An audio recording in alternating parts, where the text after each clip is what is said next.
So we're checking for leaks on this vehicle.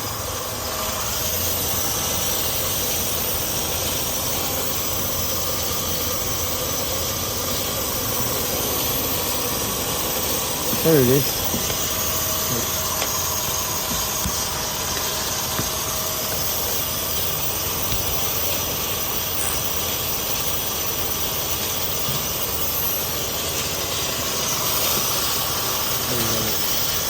Thank you right there.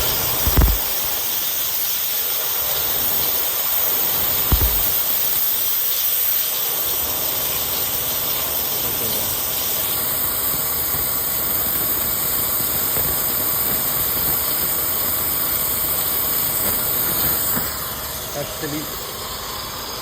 That's part of the motor. You can see it right there. It's right there. So yeah. Don't forget to subscribe to the channel, guys. We're gonna work on this Acura. Guy just bought it at the auction.